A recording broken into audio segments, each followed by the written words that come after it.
आप सभी को मेरा सादर प्रणाम।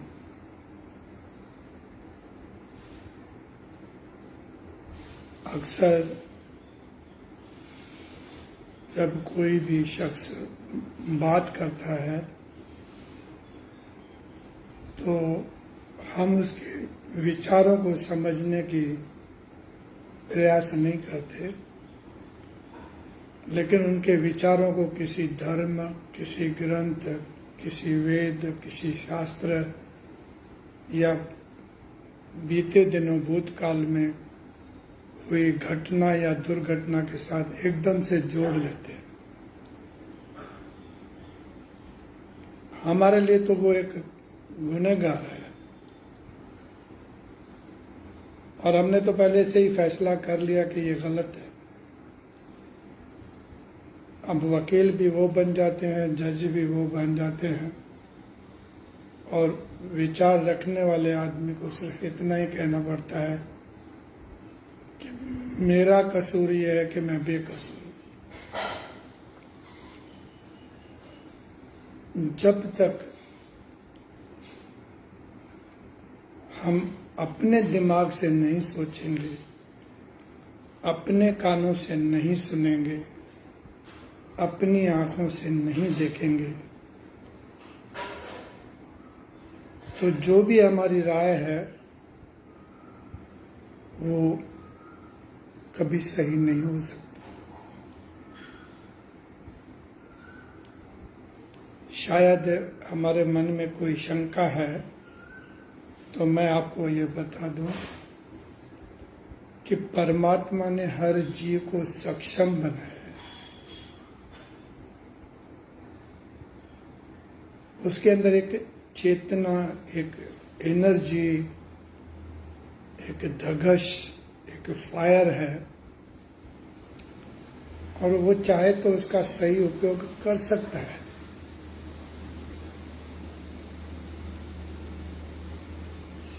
अब यहाँ पे सवाल हमारे मन में ये आता है कि नदी का पानी है, ऊपर बारिश भी हो रही है, समुद्र भी है, सब ठीक है,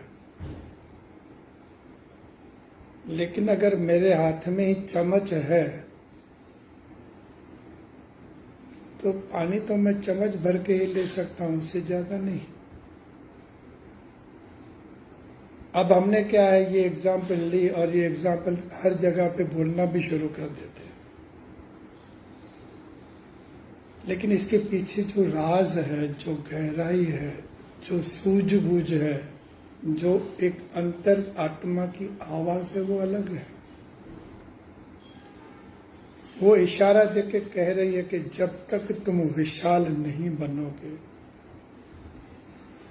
जब तक तुम विराट के अंदर खोने की कोशिश नहीं करोगे, जब तक तुम अपने आप में सहजता नहीं लाओगे, जब तक आप अपने दिल और दिमाग का दरवाजा नहीं खोलोगे, तब तक तुम आगे नहीं बढ़ सकते। कभी सोचा है कि ये खुद भरपूर है? परमात्मा ने जो भी सर्जन किया है उसको अधूरा तो नहीं किया होगा ना। तो ये जो हमारे मन में हीनता के भाव होते हैं या कभी अहंकार के भाव होते हैं, क्यों होते हैं? ध्यान में आ जाती है बात, सीधी सादी बात, क्योंकि मैंने कभी भी अपनी आंख से देखा नहीं, अपने कान से सुना नहीं और अपनी जबान से बोला ही नहीं। मेरे पास रेफरेंस बुक होते हैं, हजारों एग्जाम्पल भी हैं, लाखों कविताएं भी हैं, लेकिन मेरा अनुभव शून्य है। आप न मरे स्वर्ग न जाइए। मैं सबको बताऊंगा, लेकिन मैं मरने को तैयार नहीं हूं। भाई क्या कर रहे हो आप? बस वही एक बात है जहां पे हम आके रुक जाते हैं। हर जगह पे हम यही कहेंगे, जहां न पहुंचे रवि वहां पहुंचे कवि, जहां न पहुंचे कवि वहां पहुंचे अनुभवी। देखा, मुझे सब याद है ना, लेकिन मेरा अनुभव मेरे अनुभव से क्या फर्क पड़ता है? क्या वो सब झूठ थोड़ी बोल रहे हैं? तो जब हम दूसरे के दिमाग से सोचते हैं तो हमारा अपना दिमाग बंद हो जाता है, हमारी सोच खत्म हो जाती है। हमने प्रोग्रेस के सब रास्ते बंद कर दिए। फिर 10-10 साल, 20-20 साल के रिटर्न के बाद हम यही कहते हैं कि यार मैं जाता तो रोज हूं, लेकिन अभी तक मुझे समझ में नहीं आया। आएगा भी कैसे भाई?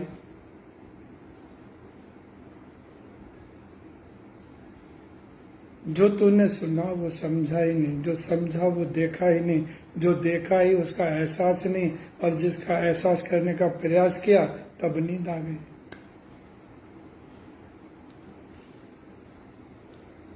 मैं एकदम निष्पक्ष होके,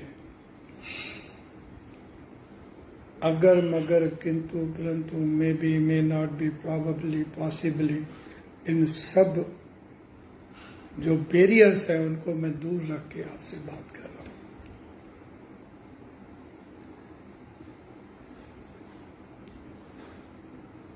अगर मैं एक सर्कल में हूं तो मैं किसी भी कोने पे खड़ा हूं, लेकिन मैं सर्कल में ही हूं।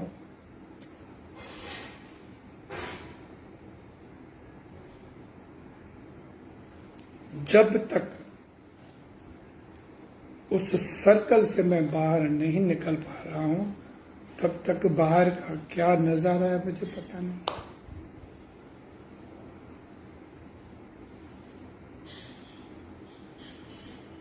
सबने कहा कि, मैंने भी सुना, जैसे आपने और सबने सुना, मैंने भी सुना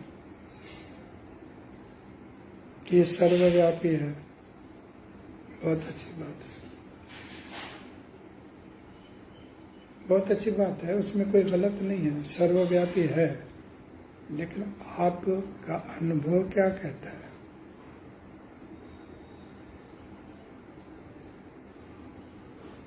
आपके अंदर वो धड़कन, वो एहसास, वो गूंज, वो नाद, वो संगीत, वो साज है? नहीं ना। तो ये तो बच्चा भी कुछ भी बोल सकता है। बच्चे को आप बोलो, जो भी आप उसको रिटर्न करवाओगे कर लेगा, वो भी अर्थहीन है। उस मासूम को पता ही नहीं है कि मैंने क्यों बोला, क्या बोला, कहाँ तक उचित है, और उसकी बात में आखिर गहराई में है क्या। तो मैं सिर्फ आप सबसे हाथ जोड़ के इतनी विनती करूंगा, लकीर के फकीर बनोगे, कुछ होने वाला नहीं। नकली डिग्रियां लेके बैठ जाओगे, न उससे कोई डॉक्टर बना, न कोई प्रोफेसर बना, न कोई फिलोसोफर बना। हमने तो इश्क के ऊपर हजारों और लाखों कविताएं भी लिख डाली, फ्रेजेस भी दे दिए, इसने ये कहा, उसने वो कहा, इसने ये कहा, इश्क आला है, इश्क जो है मवाली है, इश्क इबादत है। ठीक, लेकिन बाहर बारिश हो रही है ना यार, तो मैं उसको मिलने भी कैसे जा सकता हूँ? ये मेरा इश्क इतना सा है, 2 इंच का, उससे बड़ा नहीं है। बातें बड़ी है, उसमें कोई शक भी नहीं है। बहुत देख लिया, बहुत घूम लिया, बहुत सोच लिया, बहुत समझ लिया, पता चल गया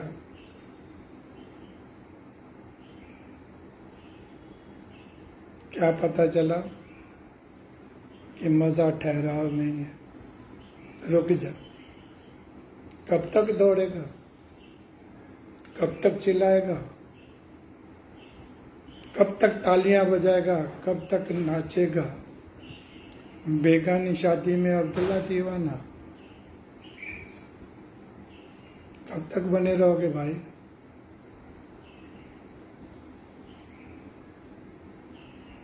आज जरूरत है हम मंथन करें। और हमारे झगड़े भी कैसे हैं, आर्ग्यूमेंट भी कैसे हैं, क्वेश्चन भी कैसे हैं, काउंटर क्वेश्चन भी कैसे हैं। ये बड़ा है, ये छोटा है। मैं तो कहता हूं उससे फर्क क्या पड़ता है? जो बड़ा है उसको बड़ा रहने दो, छोटा है छोटा रहने दो। तू अपनी बात करना यार।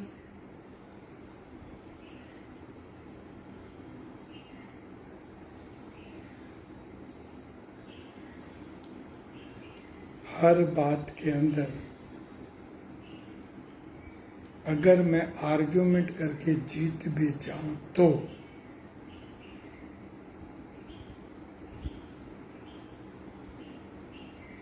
क्या मिला? It was just a waste of time. क्योंकि एंड में तो यही कहने वाला था यार मैं ऐसे ही बैठा था, मैंने सोचा टाइम पास करना है, तो आप जैसा ऐसे बहुत ही बेरोजगार आदमी कहो या जो भी आप कह लो, आप मुझे मिल गए तो मैंने सोचा यार लगे हाथ मिल गया है तो इसके साथ बैठ के मैं टाइम पास कर लूँगा। Thank you very much.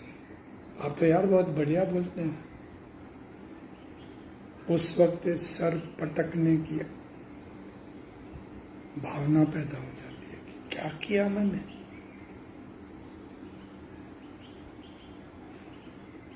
अभी तक कोई भी आदमी प्रकृति के अंदर परिवर्तन करने में परेशानी होता है। मैंने बोला बिल्ली को, मैंने कहा कि देख इतनी सारी सब्जियां, आलू टमाटर भिंडी करेला कद्दू दूधी मलाई सब कुछ तो है, तो बेचारे चूहे के ऊपर क्यों पीछे पड़ी हुई है? कौन सा उसमें स्वाद है? वो बिल्ली ने कह दिया खा के देख ले।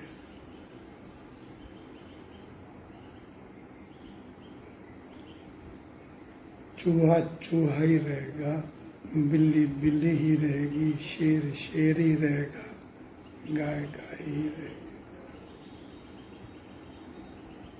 जब हम इस बात को सहज में तस्लीम नहीं कर रहे हैं तो सीधी तरह से हम इस सर्जनहार को चैलेंज करते हैं